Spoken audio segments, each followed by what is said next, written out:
Et tente de parler sport à présent avec vous, Freddy Vetto, bonsoir. Bonsoir. Et ce week-end marquait la rentrée du patinage artistique. Les meilleurs Français étaient alignés à Orléans pour les Masters.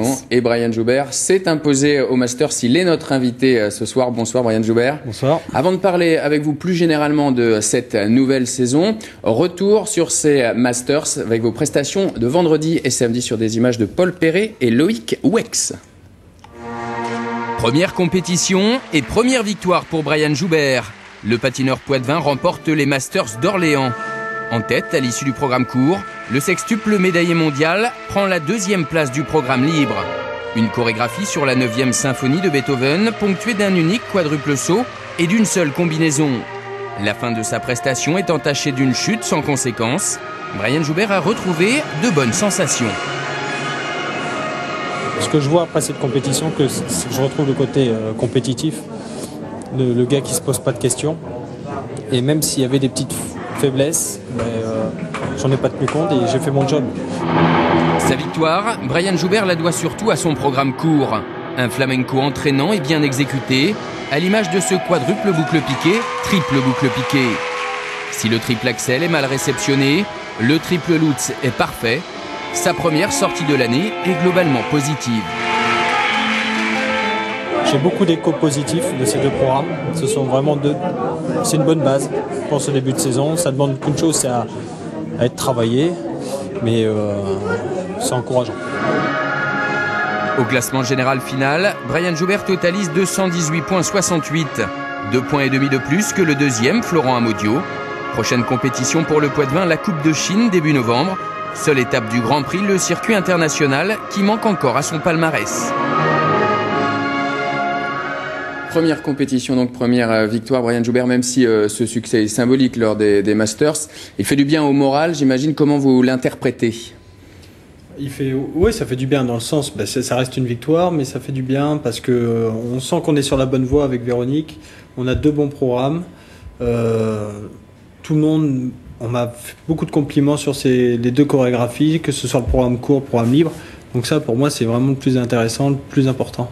Parlez-nous justement de ces deux programmes. Donc le premier, le programme court, c'est un flamenco, assez traditionnel par rapport à vos prestations. En revanche, le programme libre, c'était la 9e symphonie de Beethoven, c'est un petit peu différent. C'est une grosse différence. Moi, j'ai voulu me laisser guider par le chorégraphe, David Wilson. Et donc, c'est lui qui a choisi la musique. Et au début, je n'aimais pas du tout et je me voyais pas patiner dessus. Mais au final, si je veux changer, si je veux évoluer, je pense que c'est ce qu'il fallait faire. Et au final, j'adore cette musique maintenant et j'adore patiner dessus. Vous gagnez en artistique en fait sur ce programme ?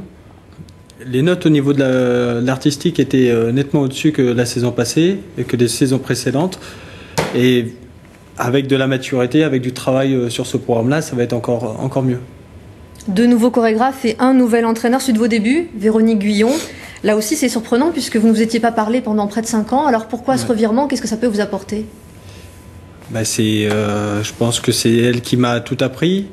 Et c'était une situation difficile parce que justement on se voyait tous les jours mais on se parlait pas, donc l'ambiance était un peu crispée. Donc là tout le monde est détendu, on s'entend bien et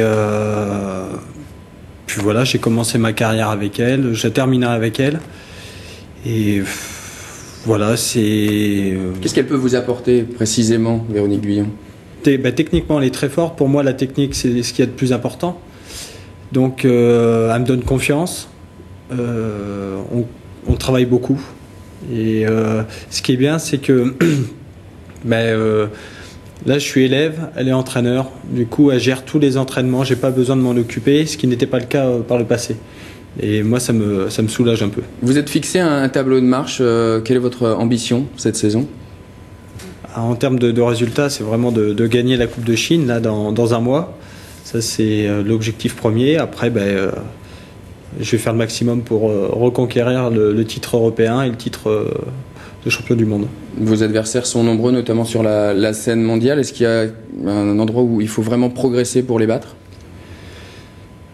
Je pense que c'est, bien sûr, continuer à travailler sur le côté artistique, mais éviter de lâcher des points sur les pirouettes, sur les pas et les combinaisons de saut. Donc après... quand on fait un programme, il faut le faire à 100% et puis éviter de vouloir garder d'énergie. Merci beaucoup, Brian Joubert, d'être venu sur ce plateau. Bonne chance pour votre prochaine compétition, donc très importante en Chine. Un autre poids de vin que vous connaissez bien a brillé ce week-end, c'est Simon Pagenaud. Il a remporté le championnat américain